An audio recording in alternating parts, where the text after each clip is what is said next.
Dear Boomers, next week I will be interviewing an author by the name of Sam Bennett, who has written a book called The 15-Minute Method, The Surprisingly Simple Art of Getting Things Done. Now, I think the whole idea lies on the premise that we have too much to do. There's so many things in life that are calling for our attention, and we are at a loss as to where to begin to accomplish these things. So Sam talks about making a list of ideas, creative ideas that you have been putting off for years. Say if you want to write a book, you should start 15 minutes a day. Or if you want to plant a garden, do the planting 15 minutes a day and watch the beautiful plants take root and take the seed into the plant. It's the beautiful entelechy that Jean Houston talks about, things starting from a seed and blossoming into its great potential. I have my gourds out here, and that's a perfect example. So I could give you some examples of a 15-minute a day prompt or idea that might work for you. For me, I have clutter that I need to get rid of, and I need to put things in their place. I don't have a lot of room, and maybe one of my major things that I have collected are books. I love books. Sometimes I buy books throughout the year. I read them. I take care not to write in them. And then when a holiday comes around, I will give the books away or not. So, but writing a book, has anybody here ever? We're not talking about writing a book with AI. We're talking about you and all of your creative potential. Writing a book, 15 minutes a day. And the whole idea is that once you start the act of, say, writing a book, you might get into the flow and the zone of writing this book, and it shouldn't take too long before it's written, and it may, you might get into the rhythm, the ebb and the flow of creativity by writing the book. And that kind of energy of the creativity, you've unlocked the energy of the creative soul. And in unlocking this great idea that you've had for years and accomplishing, putting it on paper or writing it on the editor of your computer, you feel liberated. Something has been unleashed. And that is the beauty of the 15-minute method. Now, she talks about some examples of the 15-minute method. She says taking a walk, even 15 minutes of taking a walk. You could walk about a half a mile or a mile, probably more like a half a mile. And so in a year, you may have covered 365 miles. Reading a book, sitting down, saying 15 minutes, I'm going to start this book. And you can read 9 to 12 pages in a sitting, and you could read a 350-page novel in a month. Learn to love strengthening your muscles. 15 minutes a day of weight training, high-intensity interval training, or even calisthenics, just 15 minutes, where you use your own body weight to perform an exercise. That is, you're helping your body. We've talked about how our body is here to love. We need to keep moving. I got myself a walking mat, and even 15 minutes of a walking on that mat between activities and tasks and between doing YouTube videos helps me with my steps. And then when I take Masa for a walk, I can build up more steps. I love to take walks. I love it. And walking is one of the best things in the world to do. Stretching 15 minutes a day. She talks about Pilates. There's like playing the drums, playing a musical instrument, prepping food. Even prepping food for 15 minutes a day can get you ready for a week or 3 to 5 days of preparing for meals throughout the week. You can call your friends whom you have not seen to connect and network. And as far as decluttering goes, I could declutter a closet in a week in 15-minute increments. I still have some of the things that were worn by my husband that I need to bag up and give to a charity of my choice. We can care for houseplants in a 15-minute interval. Clear old files. Yes, it just said clear out deceased loved ones' belonging. And in 15 minutes does help you reduce overwhelm, because that is a sort of an overwhelming task. When you even of any decluttering activity, you are touching base with things that happened in the past, your memories, and you might as well take a little notebook with you to write down your ideas as you declutter. I know that one of my mother's old friends was clearing out a bookcase, and she found an old tarot card deck, and then she taught herself how to read the tarot cards and became an internationally known tarot card reader. We all loved her and were taught by her how to read the tarot cards. So her deciding to declutter a bookcase reached far and wide and touched many people. That was Rusty Carnaria. She's no longer with us. Painting and doodling. And as we were talking about time limits and a 15-minute interval, that is something that can stretch too. I mean, you don't have to keep it to 15 minutes.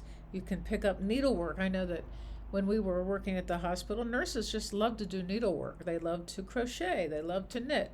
And, as we're waiting for a baby to be born, I actually got a gift of a beautiful blanket from one of my colleagues. Thank you, Addie. People like to do genealogy research. You could do that every 15 minutes every day. She talks about playing an instrument, listening to music, and playing music can unearth the beautiful creativity that you have at your disposal. And training your voice, doing voice exercises, practicing vocal warm-ups, tongue twisters, or breath control. It doesn't matter whether you're a speaker or a singer or doing YouTube videos. It's all very good to have your voice be clear. They say reading poetry aloud for the sheer joy of doing it, and write letters to a long-lost friend, and maintain your relationships with people. And that can become harder as we get older, but having a circle of old friends who share our memories is a blessing.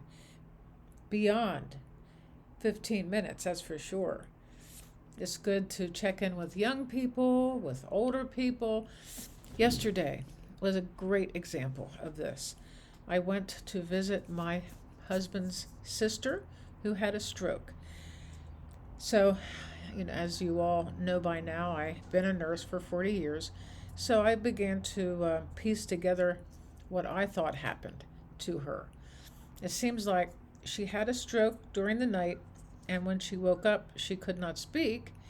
Her daughter had just stopped by, was a little worried about the garble speech, and took her to the hospital where like I said, I'm assuming these things because nobody told me, but they treated her quickly for the stroke with the medicines that are used to halt the progression of the stroke.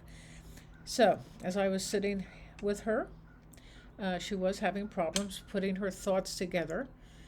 The most important thing people can do when you're sitting with people with a brain injury of this nature is to sit and listen. Do not supply them with the words that they are trying to say.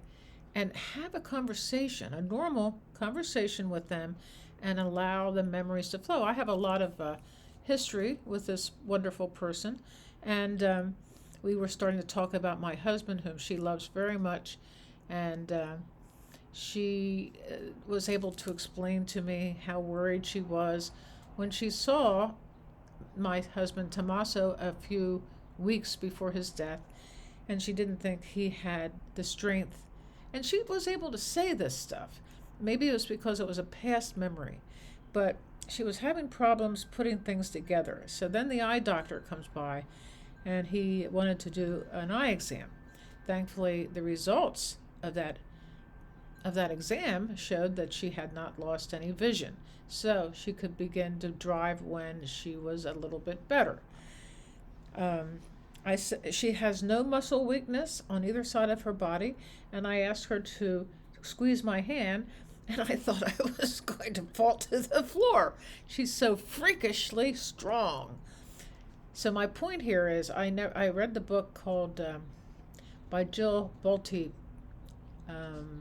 Oh my gosh, my memory. I forget her last name. She was a brain scientist, had a major stroke, and when she was getting well in the hospital, the way that the personnel would talk to her, the way and people actually start raising their voices as if you're deaf. And she noted all this, but she couldn't explain it. And when she did get well, she was able to write this in her book. I think it's called A Stroke of Something.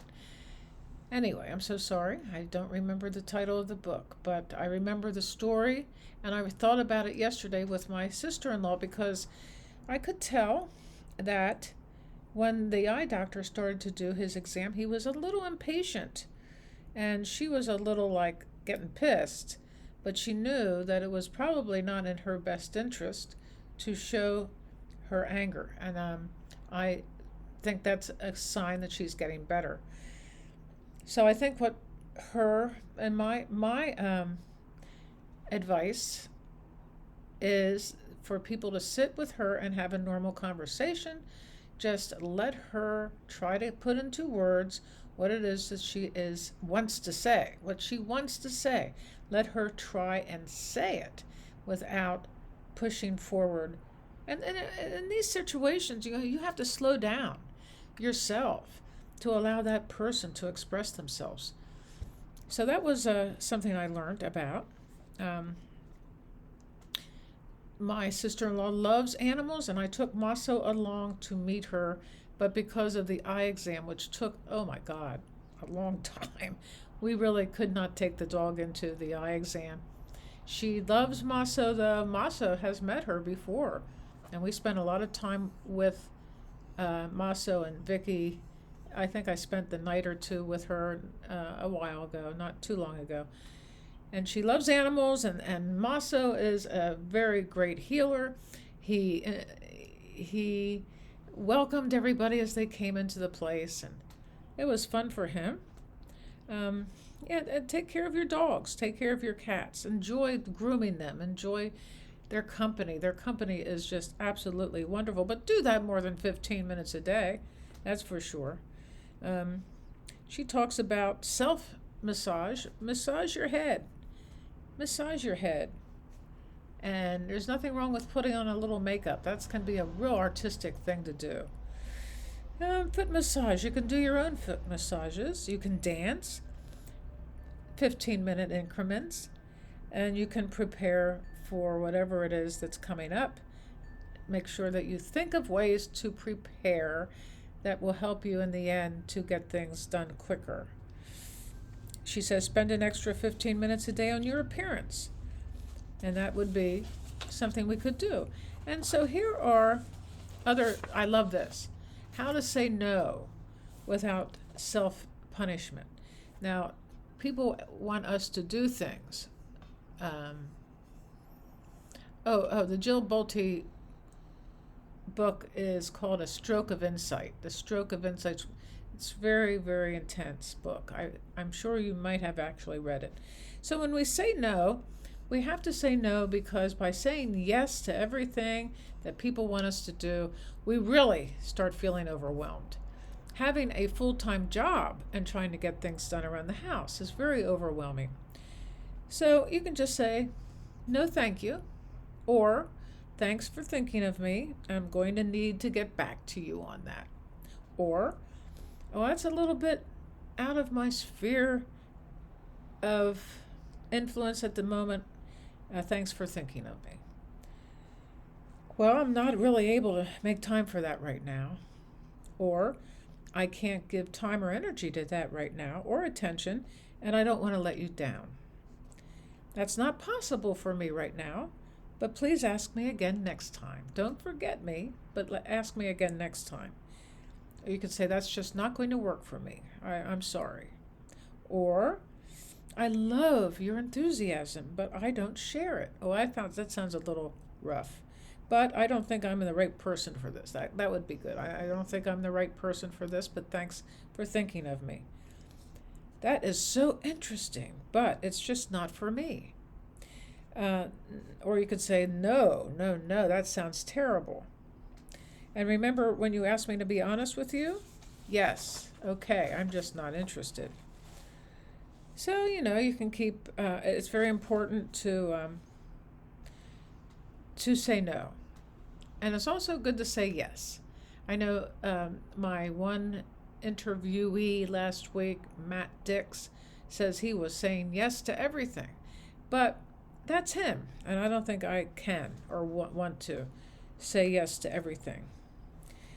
So the thing is, these 15-minute increments, you can write down what you feel you have been wanting to do with your life that you haven't been doing. And write those things down, pick one, and do it 15 minutes a day. And she actually has a group that she talks about where it's a Zoom group that you meet 15 minutes a day with a bunch of creatives all over the world. You work on that thing that you're working on with this huge group of people, and in that working together, you feel more inspired. I know I have a mastermind group, and sometimes I do my work when we are talking together every once a week. But we talk together quite often, much more than just once a week. So I think that would be a good idea for my mastermind group to get together and work on projects together, and that, sometimes it's an hour, and we can ask them for some input on what it is that they're doing, and get some input on the things that I'm doing, and we would have more of a masterful way forward in getting done what it is we need to get done. Up here, there's going to be a video that shows up. Take a look at it, subscribe, and we will be talking to Sam Bennett next week. She has a TikTok channel, Sam Bennett it's called, Bennett, and she's very spirited and very alive, and I look forward to seeing her on the channel next week.